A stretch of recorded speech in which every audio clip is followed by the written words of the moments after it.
میں بھروسہ ہے، ہمارا ایمان اور عقیدہ کیا ہے؟ شاعر نے قلم اٹھایا، خوبصورت ترجمانی فرماتا ہے، وہ فرماتے ہیں گردش کویا کرتے ہیں، گردش کویا کرتے ہیں، ہم یہی کاروبار کرتے ہیں، بندگی کی کچھ خبر نہیں ہم کو، ہم تیرے بندوں سے پیار کرتے ہیں،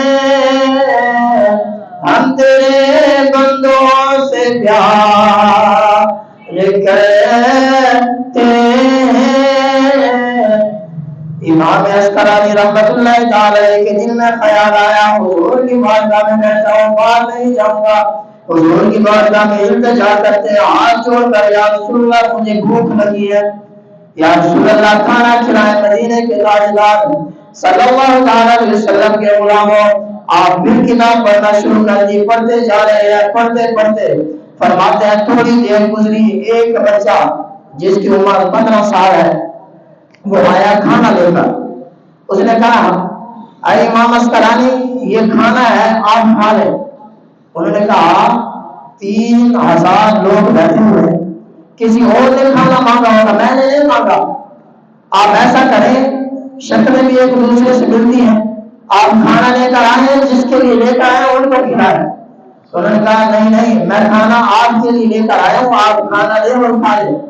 انہوں نے کہا نہیں میں کھانا نہیں کھاتا، مجھے بھوک ضرور لگی ہے، میں نے آپ سے کھانا نہیں مانگا، میں نے مدینے والوں کو صبح سے کھانا مانگا ہے، میں آج سے نہیں جاؤں گا۔ وہ بچے نے ہاتھ جوڑے، بچہ کہنے لگا آئے امام عسقلانی مجھے تیرا نام کس نے بتایا؟ تو جانتا نہیں ہے میں اپنی مرضی سے نہیں آیا، مجھے تو مدینے والے نے صبح میں بھیجا ہے کہ جہاں میرا عسقلانی بیٹھا بھوکا ہے، بھوک لگی ہے، جاؤ ان کو کھانا کھلا۔ فرمایا میں اپنی مرضی سے نہیں آیا، مجھے تو مدینے والے نے صبح میں بھیجا ہے، یہ لو کھانا اور کھانا کھاؤ۔ امام عسقلانی کی آنکھوں میں آنسو آ گئے، رونے لگے، کہنے لگے یا رسول اللہ یہ سبق سنانے کے لیے آیا تھا، آپ یہ سبق بھی سنا، میری کتاب کی تصدیق بھی کی، تم نے کتاب لکھی تھی شان مصطفیٰ پر، مقام مصطفیٰ پر، عزت مصطفیٰ پر، عظمت مصطفیٰ پر، کتاب لکھی تھی حضور کی شان میں۔ فرمایا کتاب کسی اور کو نہیں سناؤں گا، تصدیق بھی مدینے والے نے سناؤں گا۔ جب حضور سے تصدیق کرائی، کتاب حضور کے سامنے ساری سنائی، فرمایا منظر دیکھا تو رونے لگے، آنکھوں میں آنسو آ گئے۔ یہاں پر اعلیٰ حضرت عظیم البرکت نے قلم اٹھایا، وزنہ خمسی میں لکھا، آپ فرماتے ہیں کون دیتا ہے میرے قبول چاہیے؟ فرمایا خود کو زحمت نہ فرمائیے، بھیک لینے مدینے چلے جائیے۔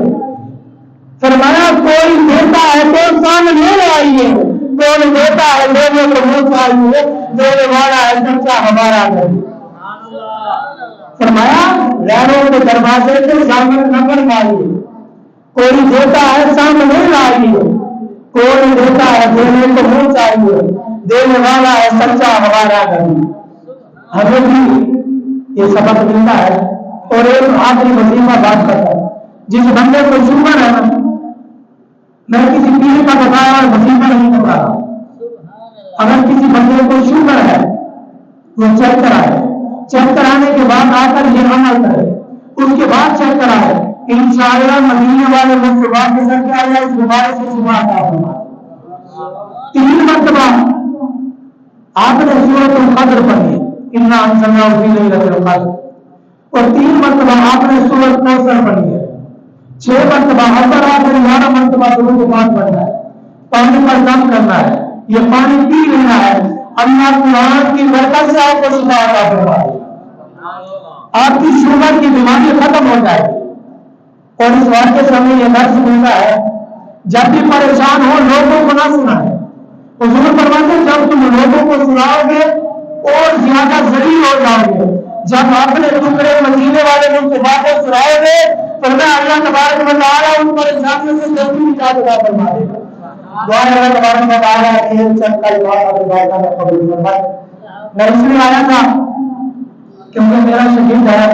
میں نے کہا اگر کوئی ہونا چاہتی ہے دوست سہیلی نوجوان سنتے ہیں لوگوں کو پسند ہے کیسے سنتے ہیں ان کی حوصلہ افزائی ہو گئی اور میں نے بھی آپ کو سمجھ سنا دیا. آپ کے چہرے کی زیارت نہیں ہو گئی انشاءاللہ میں بیان کریں گے اور آپ خوشی کے ساتھ ان کا بیان سماعت کروائیں اور خوبصورت بیان فرماتے ہیں الحمدللہ اور میٹھا بیان فرماتے ہیں.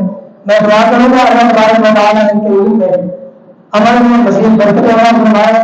اللہ تبارک و تعالیٰ ان کی عمر دراز فرمائے والدین کے لیے نجات کا ذریعہ بنائے کہ محمد سے وفاتوں میں تو میری ہے یہ چار چیز ہے نا لوگ کرم کے لیے ہے انہیں کو پر بلند اتنا کیا تقدیر سے پہلے خدا بندے سے خود پوچھے بتا تیری رضا کا ہے.